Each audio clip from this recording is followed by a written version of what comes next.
ఈ యజ్ఞం పూర్తయిన తర్వాత అప్పుడు మిథిలా నగరం అక్కడ తీసుకెళ్తారు. అక్కడికి రాముడు అతి బలవాన్, కానీ క్వైట్గా ఉంటాడు, కూల్గా ఉంటాడు, కామ్గా ఉంటాడు. తన ఔన్నత్యం మాట ద్వారా కానీ ఆత్మస్థుతి ద్వారా కానీ ఎక్కడ వెళ్ళడం అవనివ్వడం.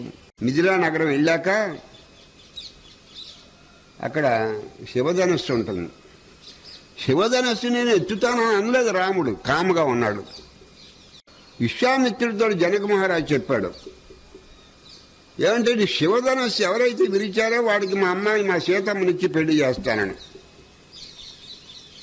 చేస్తే అప్పుడు కూడా నేను ఆ శివధనస్సు ఎత్తుతానని రాముడు చెప్పలేదు. ఎంత బుద్ధిమంతుడు, ఎంత కళ్యాణ స్వరూపుడు, ఎన్ని కళ్యాణ గుణాలను కామగా కూర్చున్నాడు.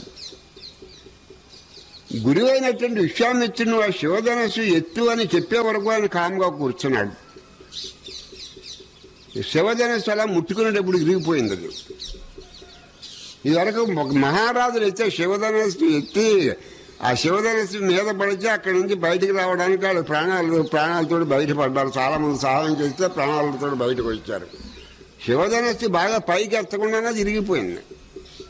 ఆ సీతమ్మను పెళ్లి చేసుకోవడం పూర్వం మహారాజులు చాలా ప్రయత్నం చేసి పెళ్లి సీతమ్మను పెళ్లి చేసుకోవడం కోసం. అంచేది నీకు సీతమ్మను ఇచ్చి పెళ్లి చేస్తానంటున్నాడు, నీకు ఇష్టమేనా అని అడుగుతాడు.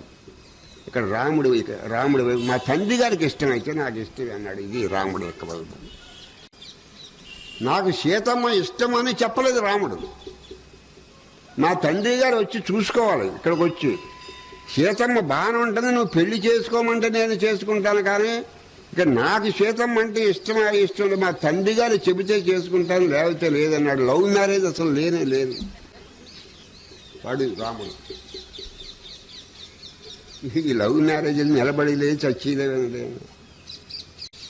ఇవన్నీ నిలబడి చెక్కట్లు ఏంటండి. అంచేది మా కలెక్టర్ గారు ఎక్కడికి వెళ్ళిపోయారు. తర్వాత కడప జిల్లాలో చాలా కాలం కలెక్టర్ చేశారు. ఆయన కలిసి చాలా మీటింగ్లో మాట్లాడారు నరసాపురం తాలూకాలో. ఆయన మొట్టమొదటి చెప్పి వాక్యం ఏంటంటే, చదువుకునే పిల్లలతోటి మీరు ఈగల జోలికి, దోమల జోలికి, ప్రేమల జోలికి వెళ్ళకండి. ఇప్పుడు విశ్వామిత్రుడు అని రెచ్చగొట్టాడండి ఎవరినండి, రాముడిని. ఏం ఎమోషన్ పొందలేదు. ఏమండి ఇప్పుడు అమ్మాయిని నాకు ఇచ్చి మీరు పెళ్లి చేస్తారో చేసుకోమని మీరు నన్ను చెబుతున్నారు. అయోధ్య నుంచి మా తండ్రి గారు రావాలి, ఈ సీతమ్మ నాకు నచ్చింది అబ్బాయి నువ్వు చేసుకోమని చెబితే, మా తండ్రి గారు చెబితే నేను చేసుకుంటా కనుక నా అంతటి నేను సీతమ్మను పెళ్లి చేసుకోనని చెప్పాడు వాడు రాముడు. అదేం లవ్ మ్యారేజ్ ఏం కాదు. చాలా వీరత్వం చూపించాడు కాబట్టి నేను చేసుకుంటాను కూడా అనలేదు. పెద్దల అంగీకారం అయితే నాకు అభ్యంతరం లేదు. పెద్దల అంగీకారం కాకపోతే నేను గొప్పవాడిని ఇక్కడ సాధించిన అంటే శివధనస్సు విరిచాడు కాబట్టి నీకు చేస్తానన్నాడు, లేకపోతే నీకు చేయడన్నాడు విశ్వామిత్రుడు. ఆయన ఆ విషయం గురించి కూడా నేను ఏదో గొప్ప ఘనకారం చేశాను కాబట్టి అందుకు కూడా నేను పెళ్లి చేసుకోను సీతమ్మను.